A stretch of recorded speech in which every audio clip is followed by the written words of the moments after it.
Good evening, folks. Welcome to the Week 3 film review here on Big Blue Avenue. Appreciate everybody watching this video. Make sure to go check us out on all of our social media platforms on Instagram, Twitter, and YouTube at Big Blue Avenue. And this episode is presented by BetUS. You can sign up with our promo code below there at Join125, where you can get a 125% sign-up bonus. You can bet on the go, anywhere, anytime, straight from your mobile device. That's BetUS, America's #1 favorite sportsbook, where the game begins. So, in this video, I'm going to go over two plays from the game this week. And obviously, one of them is the 36-yard Saquon Barkley touchdown run, and that's the one we're going to start with. And I'll share my screen here and kind of tell you folks why this play happened and how the Giants were able to get on the board here. Now, at this point in the game, Giants and Cowboys were tied at 6. And they needed a big play. And as you can see, the Giants have a 2 tight end set, right? So the shift in the formation is over to the right side, but you're going to watch the line pull, and you're going to see an outside zone run. This is what this play is. So I'll let the play run through in its entirety first and then break down what happened.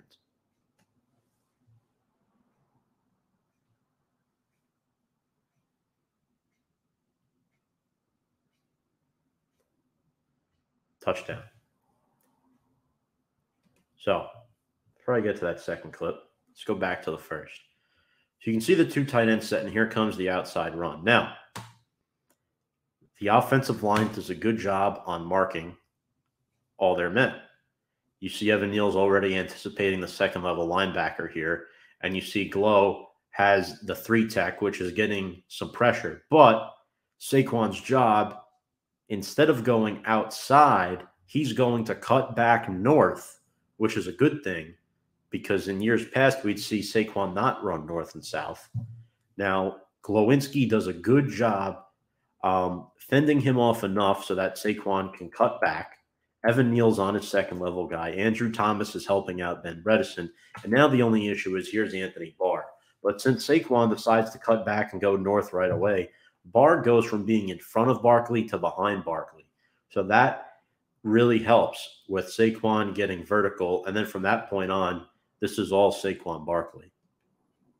Again, you see the missed tackle there by Barr, thanks to Saquon getting vertical.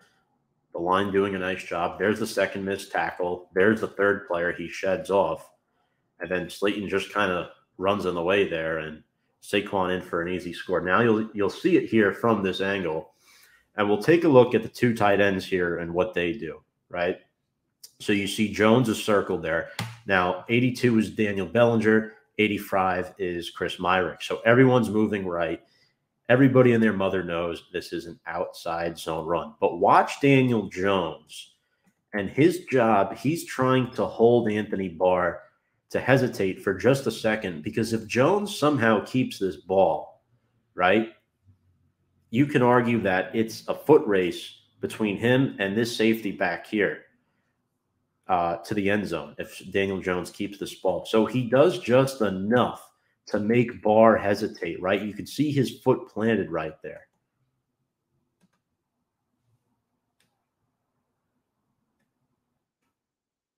And there we go. Glowinski right in front of Saquon does a good job. Bellinger and Myrick have their men down too. Now, remember, there easily could be a player up here, but since Myrick and Bellinger take on their guys one-on-one, that allows Evan Neal to get to the second level and take on that linebacker.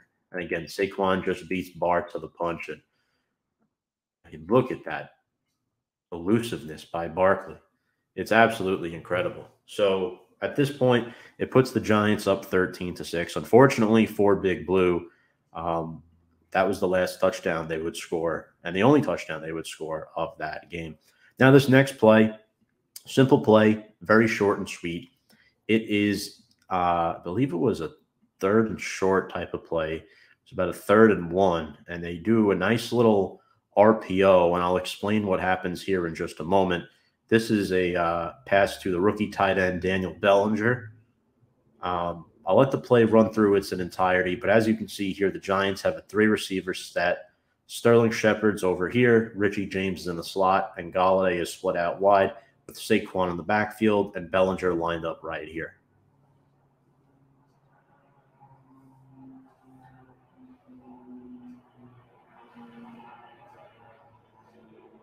Right.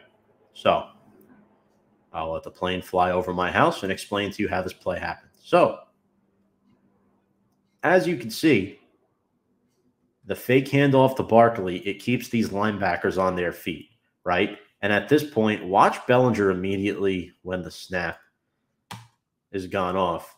The handoff keeps Trayvon Diggs' eyes on Barkley, right? So, again, this is a good job once again. The fake to Barkley fools this whole defense, gets them going one way to the right. Now you see Jones pull the football. He's already past these two guys. There's no way either of them can catch Daniel Jones. Now this puts Trayvon Diggs in a very awkward position. Either he goes and chases Daniel Jones, or he goes out and defends Daniel Bellinger. You also see Sterling Shepard here open down the field towards the middle, but that's definitely more of a risky throw than to Bellinger. He just throws it right at the marker. Bellinger makes the catch and runs up the field and does the rest.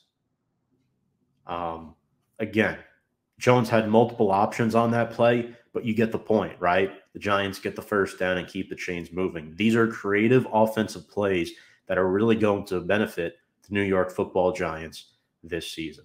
I'm looking forward to seeing what plays we have to review in Week 4 when the Giants take on the Chicago Bears.